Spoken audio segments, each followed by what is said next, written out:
Muito boa noite, Brasil. Nós estamos mais uma vez, já agora em 2020, aqui na Rede Brasil de Televisão. Todos os domingos com o programa Papo Reto Sem Mimimi.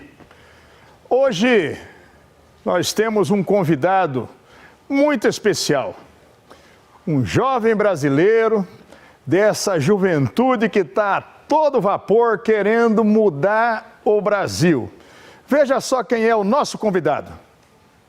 Gabriel Kanner é um jovem empreendedor de sucesso. Formado em Relações Internacionais pela ESPM, é sobrinho de Flávio Rocha, dono da Riachuelo. Após a experiência no mercado da moda, ingressou na vida pública com sua visão liberal. Candidatou-se a deputado federal nas últimas eleições e acredita na possibilidade de um Brasil melhor se a classe produtiva do país se unir. Com isso, é um dos fundadores e líder do Instituto Brasil 200, surgido a partir do movimento que faz alusão aos 200 anos da independência, com foco em 2022 e uma agenda repleta de ações voltadas ao desenvolvimento do país. Muito boa noite, Gabriel. Boa noite. Muito bem, meus amigos. Nós estamos recebendo hoje esse jovem, o Gabriel Kanner, que, apesar de bastante jovem, é um sujeito que tem feito uma mobilização muito intensa, em todos os níveis. E, até por isso, numa iniciativa dele, de um grande volume de empresários, industriais, comerciantes, gente do setor financeiro, que estão pensando o nosso Brasil de hoje, o nosso Brasil de amanhã. Gabriel, me conta, como surgiu o Instituto Brasil 200? Senador, primeiro, obrigado pelo convite. É um prazer para mim estar aqui conversando com você sobre os assuntos mais importantes para o futuro do nosso país. O Brasil 200 surgiu há exatos 2 anos. Estamos completando 2 anos de idade. O Brasil 200 surgiu em janeiro de 2017, com a junção de alguns grandes empresários brasileiros que estavam indignados com a situação do país e queriam fazer alguma coisa para começar a mudar a realidade do país. O nome Brasil 200 faz uma alusão aos 200 anos da nossa independência, que serão completados em 2022, no dia 7 de setembro. Então a ideia foi, vamos construir uma agenda positiva para o país e trazer o empresariado para o protagonismo das grandes discussões no país, as discussões econômicas e políticas. Havia um sentimento de que o empresariado sempre foi muito omisso ao longo da história do Brasil, nunca quis se envolver com política e por isso são em grande parte responsáveis pela situação em que chegou o nosso país, principalmente nos anos de governo do PT, onde a gente teve a maior crise da história do nosso país, não só crise financeira, econômica, mas também moral e ética, Foi uma devastação total dos nossos valores. Então a ideia foi juntar o empresariado brasileiro para começar a participar do processo político e do debate, e realmente assumir o seu protagonismo e ajudar a direcionar o país para o caminho que a gente acredita que seja o correto.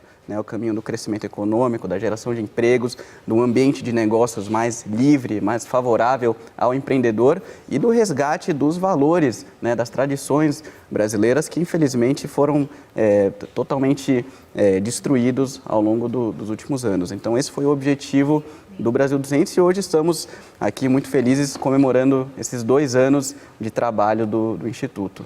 Uma coisa, toda vez que se fala da participação do empresariado, ainda vem à cabeça a luta de classe, patrão, empregado. Acredito até que por isso o empresariado brasileiro sempre ficou um pouco à distância, meio reticente de participar efetivamente da política. Mas o que eu tenho visto na prática é que a própria dificuldade econômica, nós temos ainda 12 milhões de desempregados no país, temos 30 milhões de pessoas na economia informal, que diminuiu muito esse atrito ou discurso da luta de classe. Eu converso com muitas categorias de trabalhadores pelas minhas obrigações funcionais e eu vejo que hoje tem um pensamento. O patrão não é um inimigo meu. É esse cara que me faz subsistir, é graças a esse cara e à empresa que eu estou empregado, que a minha família vai subsistindo. Como é que tem sido nos últimos anos, nesses momentos agora, nessa tentativa que estamos ainda de sair dessa crise histórica, esse relacionamento das empresas com os sindicatos, das empresas com o empregado em todos os níveis. Como é que você sente hoje isso? Como é que o grupo Brasil 200 está encarando esse novo momento? Como é que está fazendo essa aproximação onde ela não tem ainda sinergia? Como é que vocês estão trabalhando nisso? Perfeito, senador. Eu concordo 100% com o que você colocou. Acredito que essa mentalidade de luta de classes foi hegemônica no Brasil durante muito tempo e isso agora está mudando, né? É uma mentalidade marxista que coloca sempre uns contra os outros e quer sempre inflamar o discurso, né? Sempre colocar rico contra pobre, Nordeste contra Sudeste.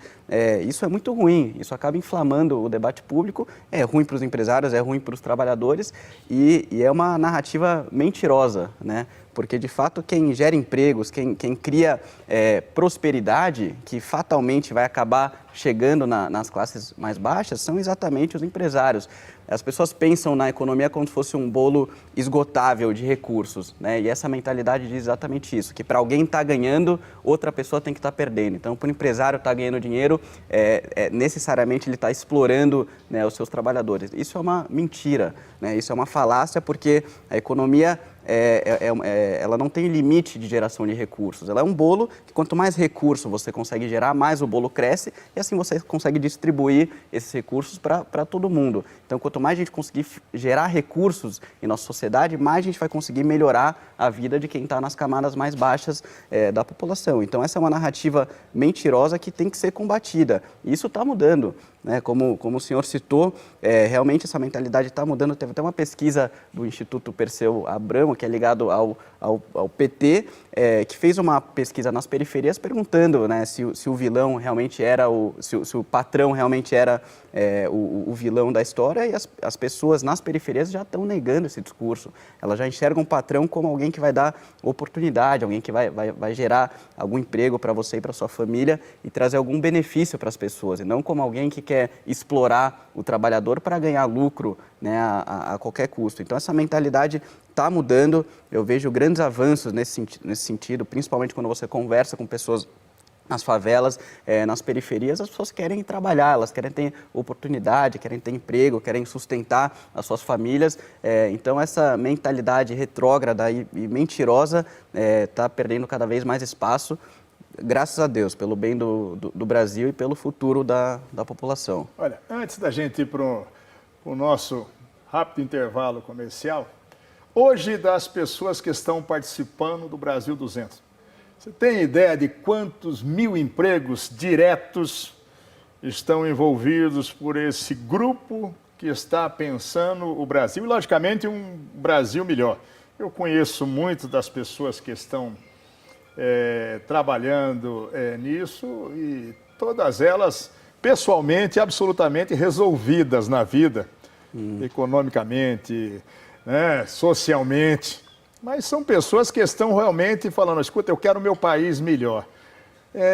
Só para as pessoas, para o Brasil que nos acompanha aqui, quantos mil empregos diretos são gerados a partir das pessoas, da atuação empresarial das pessoas do movimento do Instituto Brasil 200?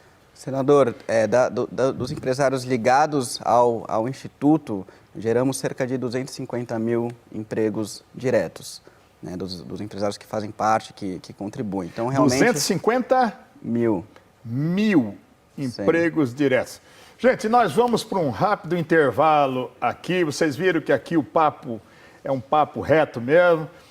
O Gabriel é o presidente desse instituto, vem fazendo um barulho danado no Brasil todo, uma grande mobilização, fazendo o legislativo correr, fazendo o executivo correr. E é isso aí que o Brasil está precisando. No próximo bloco nós vamos conversar com o Gabriel. Tem coisa muito importante que vai ter que acontecer nesse ano 2020, é reforma tributária, é reforma administrativa, e ele vai contar a mobilização do Instituto para que isso possa acontecer. Olha, é rapidinho, é tomar uma água e voltar para acompanhar, porque aqui é sem mimimi e o papo é reto.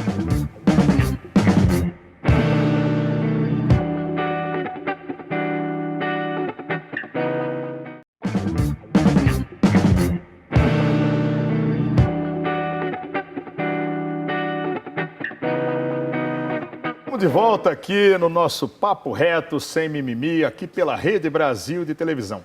E nesse programa, recebendo o Gabriel Kanner, que é o presidente do Instituto Brasil 200. Como ele disse, em 22, completamos 200 anos da independência em 7 de setembro.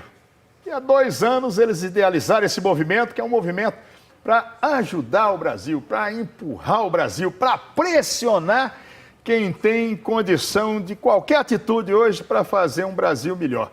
Sem dúvida nenhuma, uma das grandes queixas, não é do empresariado, é do brasileiro em si. Outro dia eu vi uma matéria que nós já estamos consumindo praticamente 5 meses do ano para pagar impostos. E aí paga imposto todo mundo, paga imposto desde do cidadão hoje, desvalido, que ainda está pelo programa do Bolsa Família, que é assistido pelo Estado, até as grandes empresas, os grandes empresários. E o tempo todo se coloca aqui. O sistema tributário brasileiro se paga demais e se tem benefício de menos para a população. Diferentemente de outros países que têm até uma carga tributária tão elevada quanto o Brasil, alguns poucos têm carga tributária mais elevada, mas o cidadão consegue ter de volta benefícios. Então, aqui no Brasil, nós temos uma educação pública falida e o cidadão se desespera, se desdobra para poder pagar uma escola particular para o filho, para ter uma chance de ascensão social e profissional. As pessoas se desdobram para ter um plano de saúde, porque senão o SUS, o Sistema Único de Saúde, virou seu último suspiro.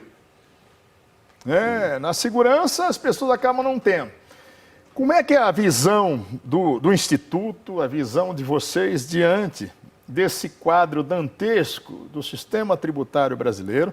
Eu sei que vocês são protagonistas aí nos debates, estão o tempo todo com o pessoal na Câmara dos Deputados, no Senado.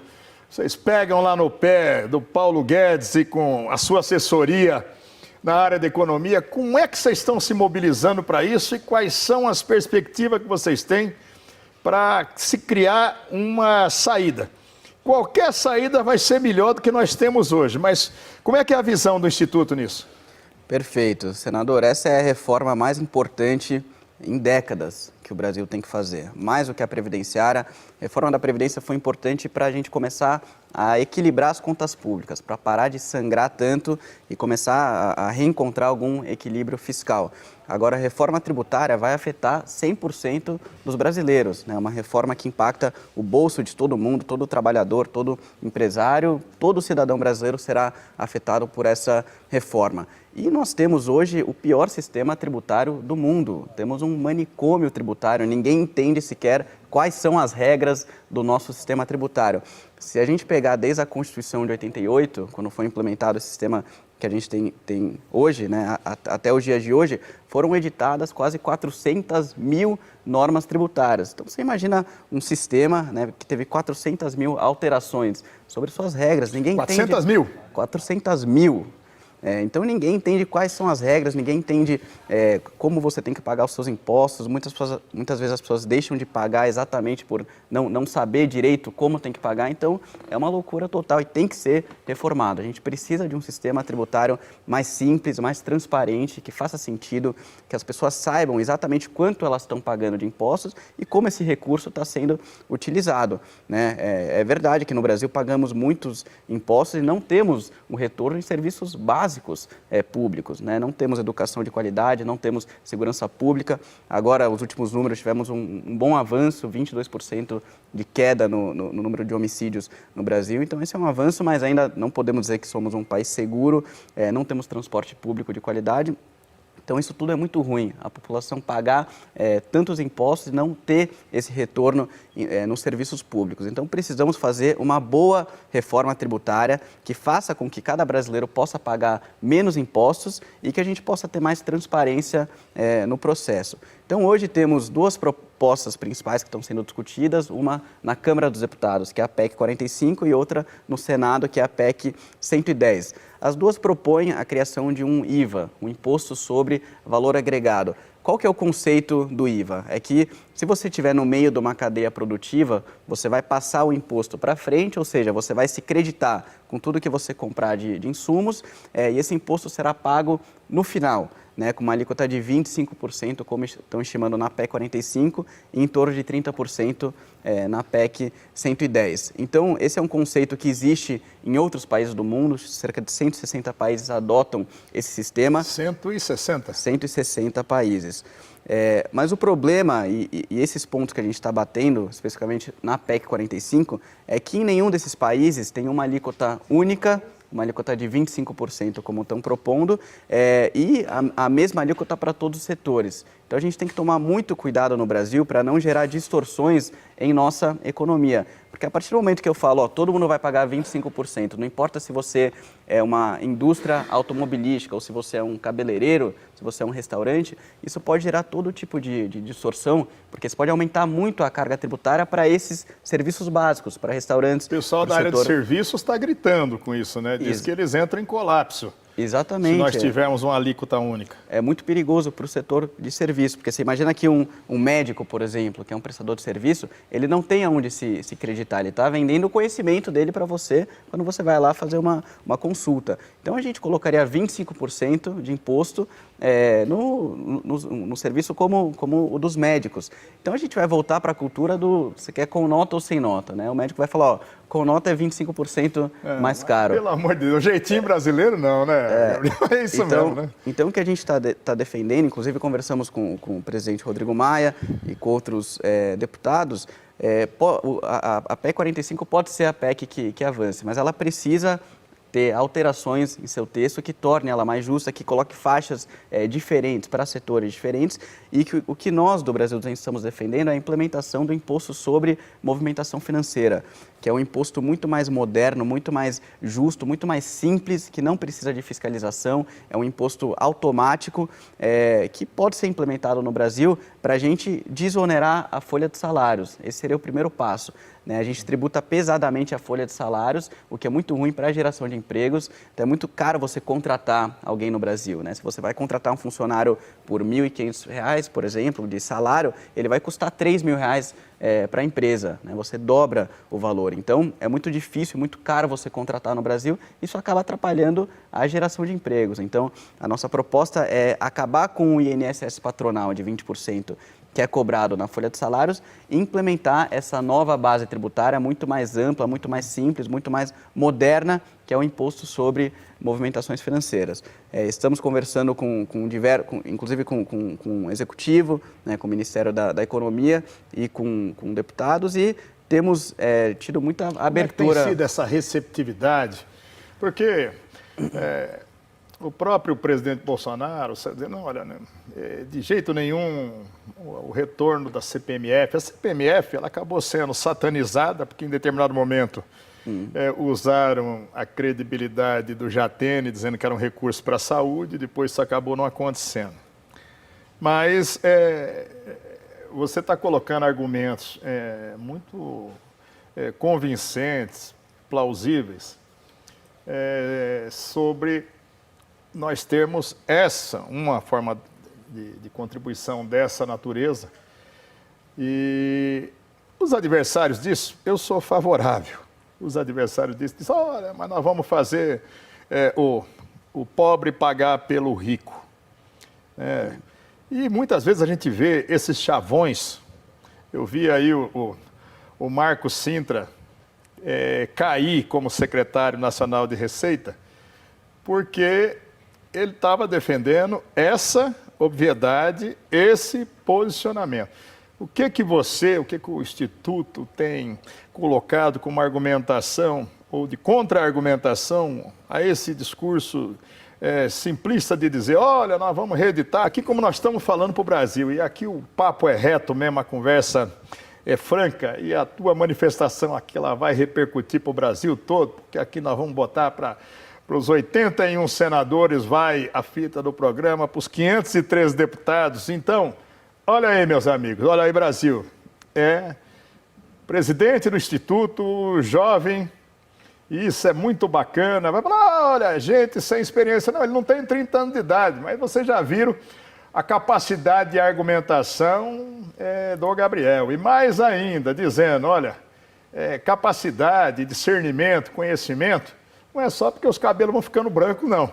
Um dia o dele também vai ficar, mas hoje está fazendo uma participação fundamental pelo nosso país. Eu queria que você enfatizasse em cima essa posição do Instituto, como é que vocês estão fazendo para a difusão disso, e mais ainda, como nós estamos falando aqui para o Brasil todo, como é que as pessoas fazem para participar das ações ou acompanhar as ações do Instituto Brasil 200? Perfeito. Vamos lá. Em relação ao imposto sobre movimentação financeira, senador, eu sempre gosto de dar o seguinte exemplo, né? A gente está passando por uma revolução digital. Isso é muito óbvio na vida das pessoas, em qualquer área. A forma como as pessoas escutam música, como assistem filmes, como se locomovem, a gente está passando por uma transformação muito rápida. E ao longo de toda a nossa história, a mercadoria sempre foi muito visível, né? Se há 300 anos atrás eu vendesse um produto para você, vendesse uma carreta de milho, por exemplo, a mercadoria era muito visível. E o pagamento era muito difícil de você rastrear, né? Você me pagaria com alguma moeda da época, isso era muito difícil de rastrear. Então nós sempre nos acostumamos a tributar a mercadoria fisicamente, né? Essa é a cultura da nota fiscal. Então você imagina que a mentalidade do governo hoje, eu tenho que rastrear todo o deslocamento físico de mercadoria. Então, se tem um caminhão que sai de São Paulo e vai para o Piauí levando alguma mercadoria, o governo tem que rastrear fisicamente esse deslocamento. Isso não faz sentido na era digital, né? Hoje essa lógica está se invertendo. Hoje, cada vez mais, o produto é invisível. Então, você pega todos esses serviços de streaming, essas novas empresas de tecnologia, Uber, Netflix, Airbnb, o produto é cada vez mais difícil de você rastrear, porque as transações são feitas pela internet. Sim. E, em contrapartida, o pagamento está cada vez mais visível para o governo, porque as transações são feitas pelo sistema bancário. Então, hoje em dia, é muito mais simples você tributar através do sistema bancário do que você rastrear fisicamente o deslocamento de mercadoria, né? Como a revolução tecnológica passou por todos os setores, ela vai ter que chegar na parte tributária. A gente tem que pensar numa forma simples de tributar que faça sentido em 2020. Né? A gente está pensando na tributação como se a gente estivesse há 200 anos atrás, no início, logo depois da primeira revolução industrial. A gente tem que tributar de uma forma digital, e a forma digital de se tributar é tributando as transações financeiras. Então, esse é o argumento, é isso que a gente defende como uma tributação moderna que faz sentido no dia de hoje. Como é que as pessoas, olha, pela audiência que nós estamos tendo, milhões de pessoas tomarão conhecimento do Instituto Brasil 200. Como é que se pode acompanhar as ações? Como é que se pode dar sugestões? Como é que empresários de todo o país podem se agregar nesse trabalho que vocês estão fazendo? Como é que pode ser? Senador, agradeço o espaço. Quem quiser acompanhar nosso trabalho pode entrar em nosso site, brasil200.com.br. Também acessar as nossas redes sociais, no Instagram, Brasil.200, no Facebook também, Brasil200.